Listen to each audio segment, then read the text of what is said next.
Hi everyone, welcome to the public forum debate topic on Turkey and NATO. In this video, we're going to cover the impact of Turkey's membership on NATO and whether that relationship is beneficial or actually harmful. Now, before we begin, there are a few videos that you can watch on Turkey's history, foreign policy, and NATO's relationship with Turkey. The first one being on history and international relationships with Professor Ruud van Dijk, who's a professor of history at the University of Amsterdam, a former professor of history at Carnegie Mellon University. In that interview, we talk more about Turkey's history, its relationship with countries like Greece and NATO in general, and also how Turkey can advance in future years with its relationship with NATO. And the second video, we meet with Doug Bandow, and I interview him. He's a senior fellow at the Cato Institute. He used to be a special assistant under President Reagan, and that video is really helpful for understanding Turkey's foreign policy, particularly its harms that it's doing on NATO's relationship and its ability to act as a cohesive alliance. So those are two really great videos for more in-depth background about Turkey's foreign policy. But now let's move on to some arguments that the Khan can bring up. The first one being that Turkey's democracy isn't a democracy. In fact, Erdogan's regime is autocratic. If you look to Ruud van Dijk, who we recently interviewed, he wrote a paper in the Journal of Strategic Studies in 2020 for the Atlantic Council. And he finds that Erdogan is essentially an autocratic ruler, and he's basically destroying Turkey's democracy while using a blossoming relationship with Russia's Putin as a leverage against the West. In fact, Erdogan's rule in recent years has produced increased calls for Turkey's suspension or even expulsion from NATO. And the reasons are quite clear. Erdogan is locking up journalists, and he's essentially become an enemy of democracy. And that challenges Western norms, and particularly NATO's goal to increase democracy not only within the alliance, but also outside of the alliance. So we can see that this anti-democratic behavior within Turkey can harm the alliance and make it less cohesive and yet less united. Another argument the Khan team can make would be Russian influence. Turkey has recently purchased an S-400 fighter aircraft system, and that system is harmful to NATO's relationship, particularly Turkey's relationship with the United States. According to the Congressional Research Service in 2021, Turkey's purchase of the S-400 system and its exploration of possibly acquiring Russian fighter technology may raise the question: if Turkey transitions towards major Russian weapons platforms with multi-decade lifespans, how can it even stay closely integrated with the US and NATO on defense matters? Essentially, what we would say here is that Turkey's purchase of this S-400 system allows Russia to gain access to other types of Turkish military, which means the US removed its program of the F-35s and that fighter aircraft system, which makes the United States position with Turkey a little bit unstable, and it pushes Turkey's influence slightly towards Russia.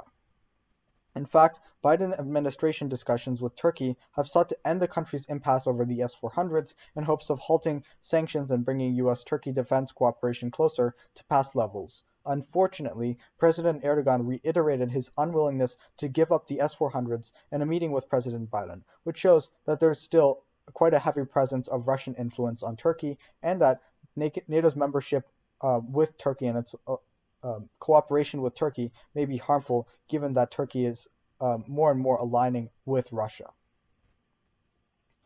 Now, a third argument the Khan could bring up is the blue homeland. What is the blue homeland? Well, it's basically defined as Turkey ignoring the internationally recognized coastal rights of islands and laying exclusive claims to huge chunks of the Aegean and Mediterranean seas. According to Romano in 2020, this causes military tensions. The new Turkish territorial waters doctrine would leave nothing for the Greek Cypriots and encircle most of the Greek islands. Newly discovered rich gas deposits in the eastern Mediterranean may lie at the heart of Turkey's new naval doctrine, which pits Turkey against Greek interests, Cyprus interests, Egyptian interests, and Israeli interests.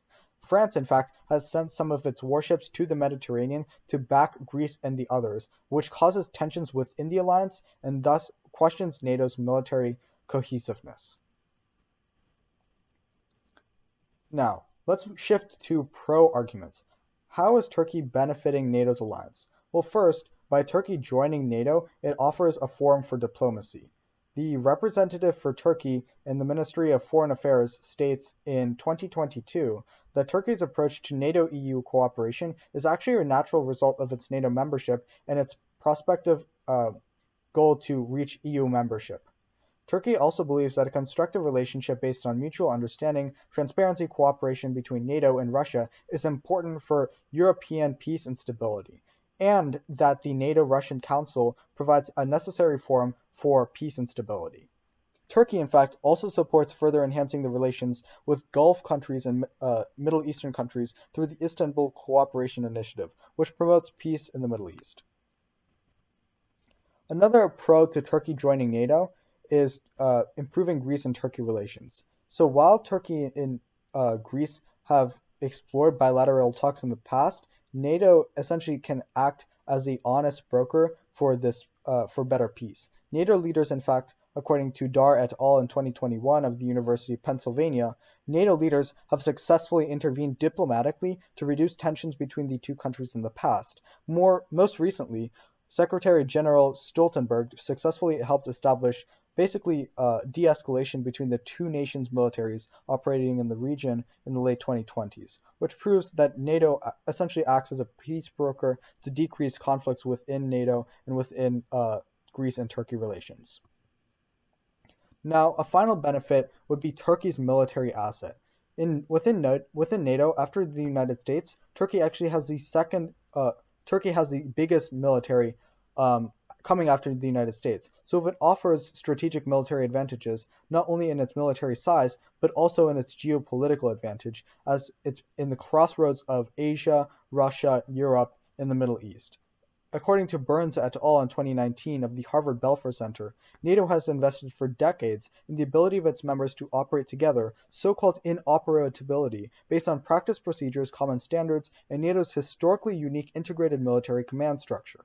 NATO allies provide America's basing and access rights across Europe, bringing U.S. forces a continent closer to trouble spots in the Middle East. Again, Turkey offers a geopolitical advantage. When NATO has Turkey, it allows American troops to move into that area and to protect that surrounding region. Bases like Incirlik in Turkey are strategic assets. As the Belfer Center continues, NATO allies employ tens of thousands of intelligence personnel, for example in Turkey, extending the reach of the United States' eyes and ears. In short, Turkey and NATO overall reinforces America's national military strength with increased scale, diversity, and geographic position. And one could argue that this protects stability not only in Europe, but also in the Middle East, in Russia, and against other countries. Thanks for watching. Please subscribe if you want to hear more information about future debate topics, and these slides will be linked below if you need the evidence.